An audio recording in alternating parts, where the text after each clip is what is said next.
Good morning. If all has gone according to plan, it is 11 a.m. on Friday when I'm supposed to be releasing this.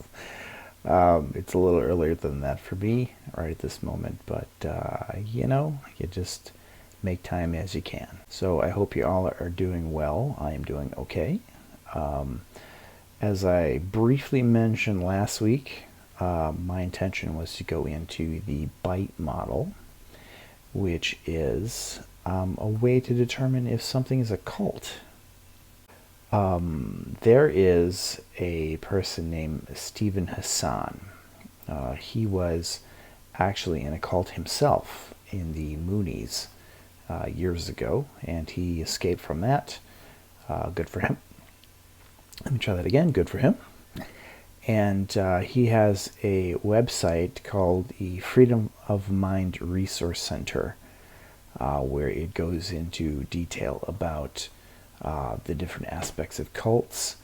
And lo and behold, Jehovah's Witnesses fit into that mold. So I'm going to do this as a four-parter because I really don't want to sit here and talk for a couple hours on the individual points of all of it. B.I.T.E stands for Behavior Control, Information Control, Thought Control, and Emotional Control. So these are different methods that cults have of controlling you. And as I mentioned, the Jehovah's Witnesses fit into this mold. The questions, or rather the points of each one that they list in a different organization may not necessarily apply. It's a general template that's supposed to encompass anything that would be considered a cult, but of course, not one size fits all in every scenario. So I'm going to mention the different points that Dr. Hassan has mentioned, and hopefully we'll be able to see how this applies to Jehovah's Witnesses. So the first thing, and I've got my trusty computer here, the first thing it talks about in behavioral control is regulating an individual's physical reality. Now it mentions there's three different aspects to it. So on their website, it's color coordinated. So green would be everything's okay, it doesn't apply. Orange means that there are subsections of that organization that it does apply to, and not to everyone in the organization. And red is it applies to everybody in that group. So let's start with the first one. Regulate an individual's physical reality. Now, this is not something that applies to all members. This would be people, say, for instance, who live in Bethel, one of the headquarters, because they have a regiment that they have to follow. Everything that is there is dictated for them, and their reality is not their own. It's whatever the organization says you have to do, that's what you have to do. The next one that it mentions is dictate where, how, and with whom the member lives and associates or isolates.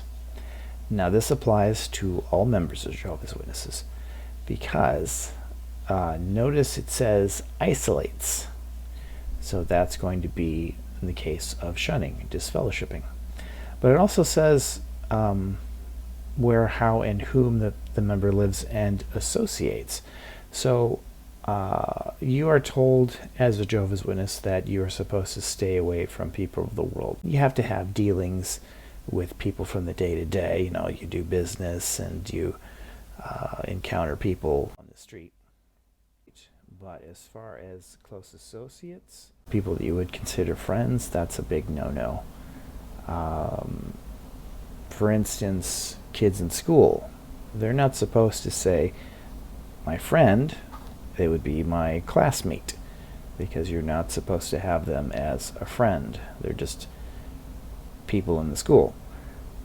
So they're definitely dictating who you can have as an associate.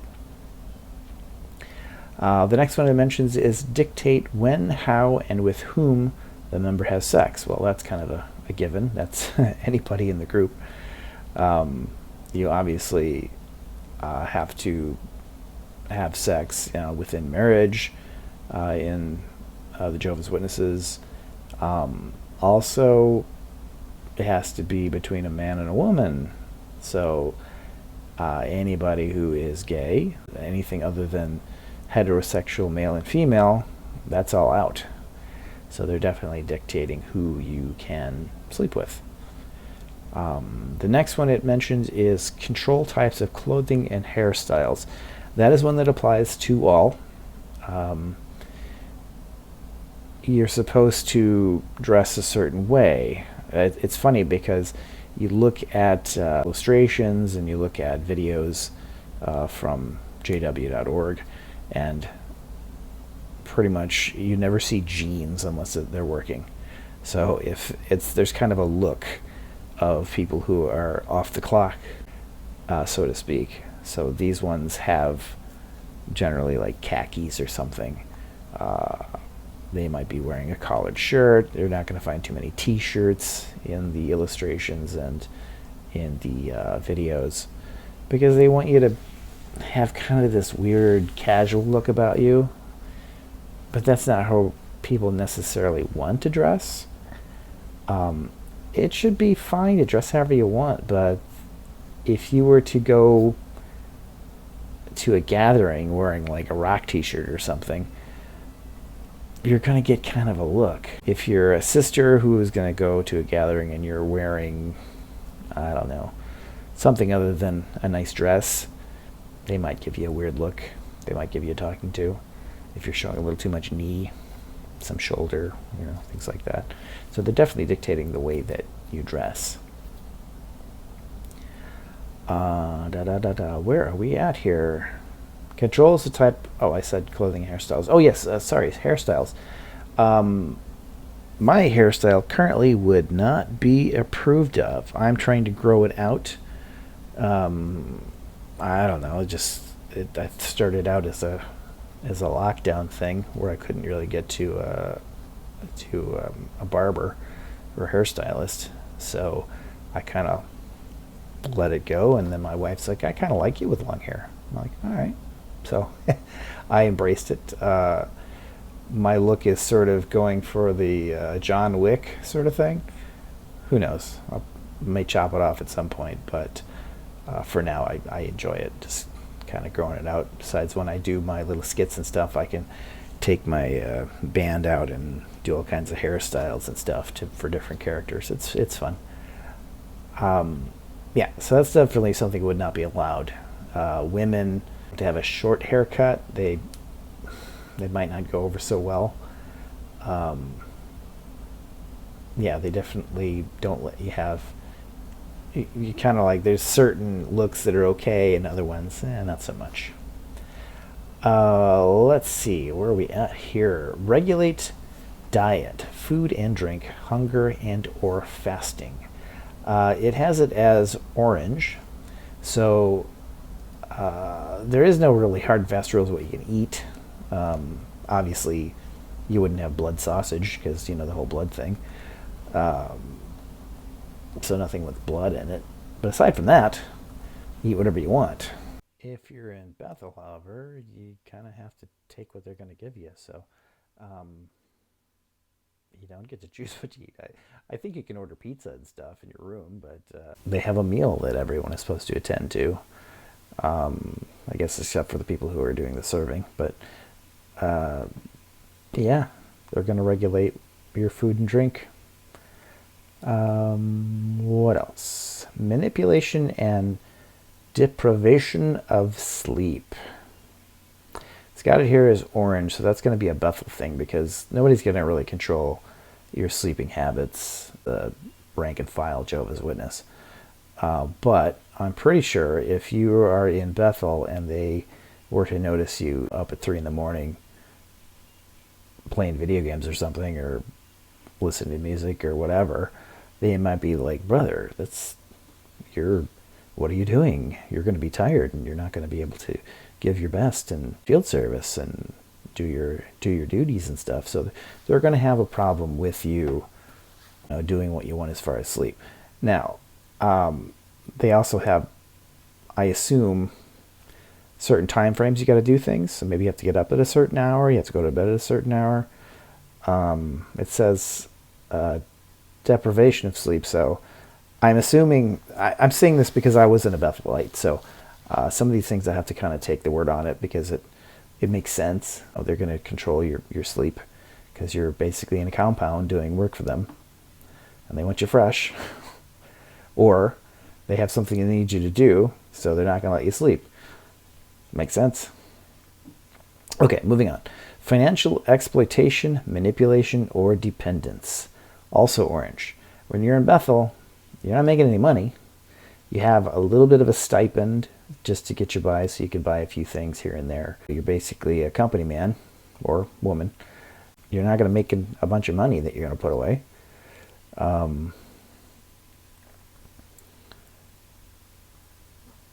Yeah, you're going to be dependent on what they provide for you. I'm assuming, as I said before, I wasn't a Bethelite, so I'm assuming that they want you to contribute some as well, because it's all about giving that coin of little value, even though you don't have much. So I'm going to assume that they also expect you to contribute some of your pay that you get back to them. I don't have any proof of that, and I'd have to look it up, but I don't feel like it, so take my word for it or not. Feel free to look it up if you like. Let's see. Restrict leisure, entertainment, and vacation time. That is a red. So, as far as vacations are concerned, it's very common for witnesses to, instead of going someplace nice, going on a ski trip or going out to the beach or going to a tropical island or something, they're going to want you to use your vacation for the district convention because it is a 3-day affair. Used to be 4, and years and years and years ago it used to be 7. I think it was ridiculous. I don't know how anybody would have been able to do that. Yeah. So when you have all these events that you have to go to, you have a convention once a year, usually in the summer, and then you have 2 circuit assemblies. It does kind of mess with your vacation time because you've only got so much. I can tell you that as a kid, we didn't really go anywhere. In fact, as an adult, I don't really go anywhere because, we weren't rolling in the money, and vacations were just basically go to visit family, and that's it. Like, I don't have any memories of awesome trips that we went to as kids. I remember we went to a place called Wisconsin Dells when I was pretty young. I can hardly remember it, but I know it happened. Aside from that, nothing much. We never really went anywhere because you don't have the time. You got to use it for other things. What else? I lost my place. Restrict leisure and entertainment. Yes. Okay. So, yeah. Leisure and entertainment, certain things you're going to be able to do, but let's say you wanted to go see the newest R-rated movie.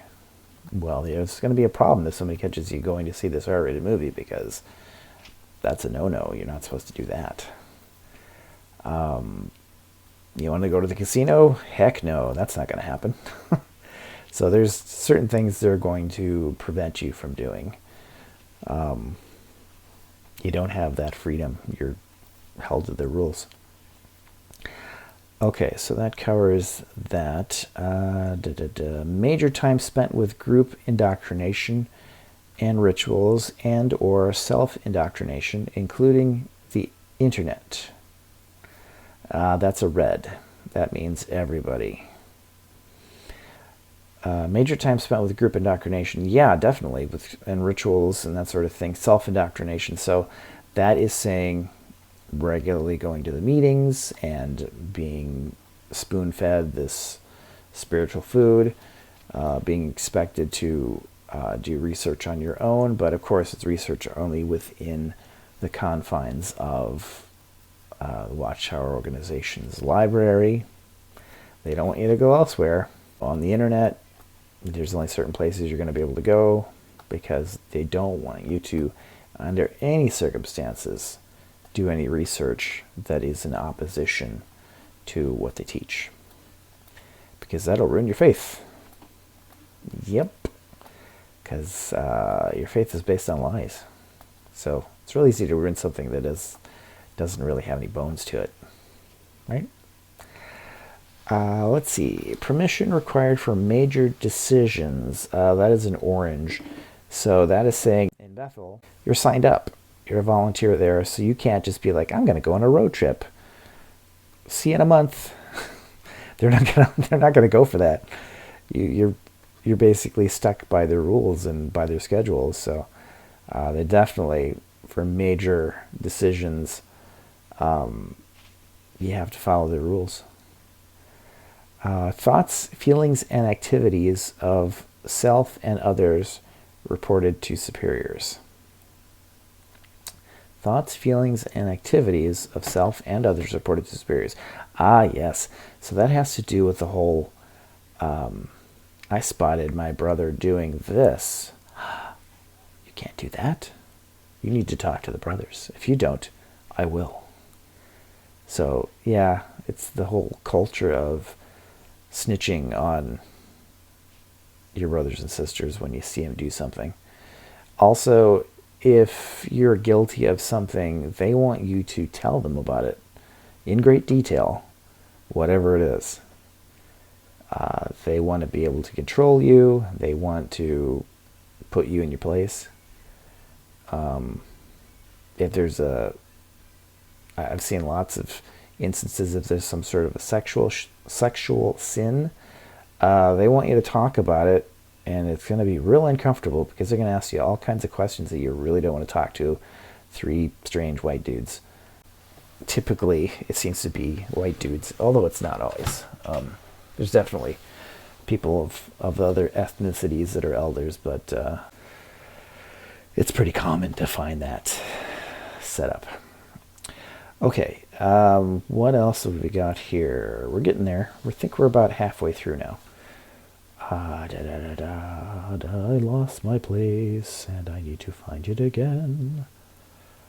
Rewards and punishments used to modify behaviors, both positive and negative. Oh, yes, the old carrot and the stick routine. So, you probably have heard about leading a donkey with a carrot and a stick. You wave that prize in front of them, say everlasting life, seeing your loved ones again. And if that doesn't work, you use the stick. You mess up, whack. You're going to get reproved. You mess up again, whack. You're going to get disfellowshipped, and we're going to take everything away from you that means anything to you. And you're going to be out on your own. It's a loving arrangement, so maybe you'll come back. Nah, I don't think I will. So yeah, the whole positive and negative reward and punishment thing, that's pretty common with cults. Next, we have discourage individualism and encourage groupthink. Yes, they don't want you to be your own person. I mean, everybody's going to have their own personality, but they don't want you to think differently from each other. It's like a bunch of clones and robots that have a certain way of thinking. When you meet a Jehovah's Witness and you listen to them speak, especially in a meeting scenario, they have sort of a weird way of talking that just doesn't seem normal. I see meeting parts, I've seen convention parts where it's just like they just have a certain way about them, and they all do. Just a certain, I don't know, pace that they talk, or just certain inflections that they just kind of talk like they're not all there. It's a little weird. Yeah, so they don't want you to think for yourself, and they want you to think as a group, to be sort of a collective. Yeah. Impose rigid rules and regulations. Well, duh. Yeah, they're definitely going to do that. Cult. Yeah, there's lots of rules. There's lots of regulations. There's some that people don't even realize because the elders have a secret handbook. So it's the Shepherd the Flock book, and they update it every once in a while. And so there's different, scenarios that they present and how to handle it that the members of the congregation are not supposed to know about. They're not supposed to be privy to the information that's in there. It's secret. You can find it on the internet. It's not really secret, but regular Jehovah's Witnesses, it is secret because they're not going to go looking for it on the internet. Let's see. Encourage and engage in corporal punishment. Yes, do not spare the rod. So, if you have ever been one of Jehovah's Witnesses, I guarantee at some point you've heard somebody's kid pitching a fit, or crying, or just being a turd, as kids do sometimes. And what are they going to do? They're going to usher them to the back and whack. They're going to get the spanking because you're not supposed to spare the rod. And yeah, I've seen it plenty of times, to where the kids are acting up and they get punished, or they get the look when we get home, so help me. So it happens. They definitely encourage corporal punishment in that respect. Punish disobedience by beating, torture, burning, cutting, rape, or tattooing or branding. That is a green. So that is not something that you're going to find Jehovah's Witnesses doing, thankfully. I hope not, because that sounds like some pretty bad stuff going on there. So that's one green out of, what have we got here, about a dozen or so things that's been presented. That's the first thing that doesn't apply to them. Whatever group this does apply to, I definitely don't want to meet them either. The next one is threaten harm to family or friends by cutting off family or friends. Yeah, that's one that Jehovah's Witnesses are well known. Oh, wait a minute. Threaten harm to family or friends by cutting off. Now, they have this as an orange, which seems strange to me, because threaten harm to family or friends by cutting off family or friends. I guess that's something that maybe the Bethelites wouldn't be allowed to have visitors. I'm not entirely sure. I didn't look at this in advance. I mean, I've seen this list before, but I like to keep it not so scripted.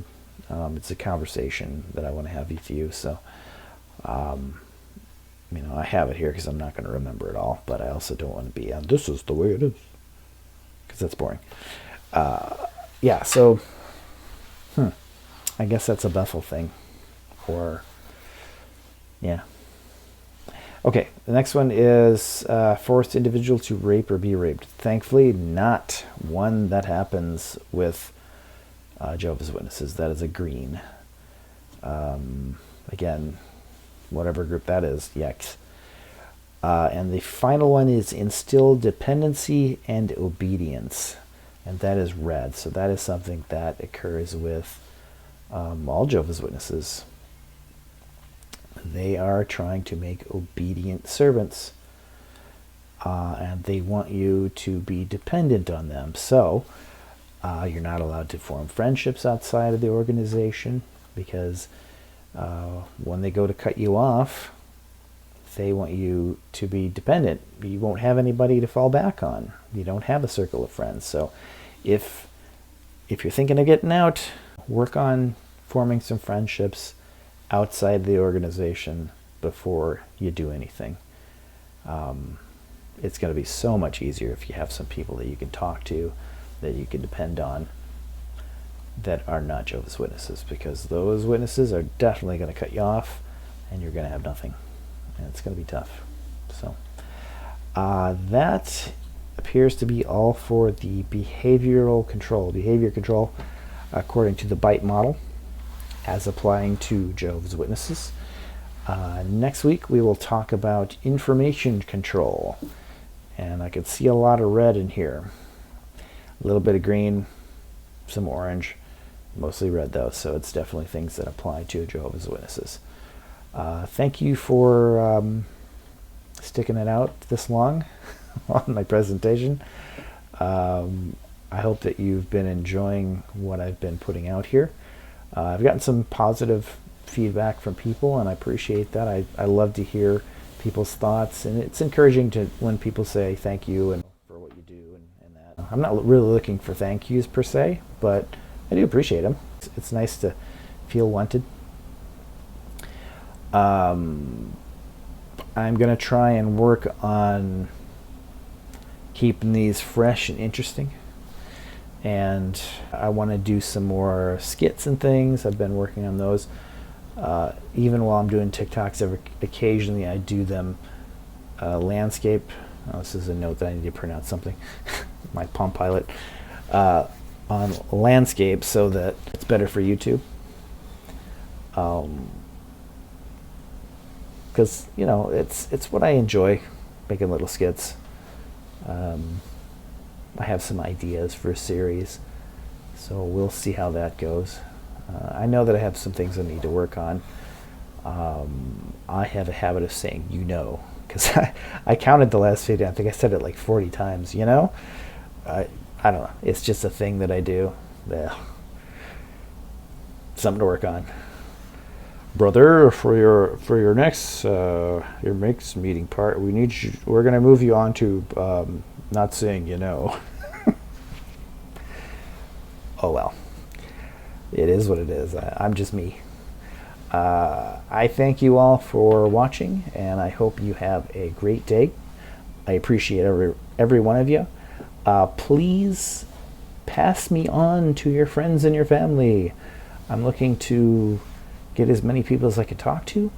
I know it's a process. I think my first video, I said there was like 6 people, and now I have something like 275 or something. I don't know. So it's growing. It's getting there. But I'd love to see it go up and up and up, so I can have more of an audience and engage with more people. I'd like to eventually start doing some lives. I'm not quite there yet. I've done a couple on TikTok. This is kind of easier because if I really mess up, I can just go click, start it over again. But the live, it's kind of is what it is. I do intend to eventually do some interviews. It's nice having a conversation and interacting with someone and letting them tell their story. Okay, I'm rambling too much. So you have yourself a great day. I'll talk to you later, and I'll see you next week. Now for some bloopers. Enjoy. But in any case, B.I.T.E sound. Sorry. Let's try that again. B.I.T.E sound. Just edit this out. If only I had an editor. My little viewership, if I can, put someone on to somebody who has something valuable to say and has an experience, it's encouraging for them, and it's I said it again, I need like a rubber band, then hopefully, oh damn it, I'm gonna cut that part out. Maybe not. It is what it is.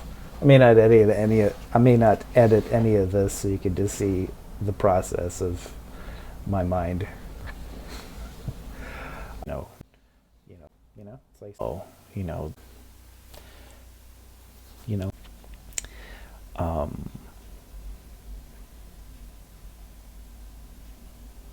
I'm gonna edit this part out too. You encounter people on the street. I mean, you have, uh, you know, you know, you know, um, you know, and then, you know, you're, um, you know, or, you know, you know, it- you know, there, there's a look of people who are off the clock. If I say that because, go, is, and, go out of a, they have a, you know, but, you know, if you're in Bethel, however, they serve you your meals. So you're kind of, you're going to have to go with what they give you. And, that's it.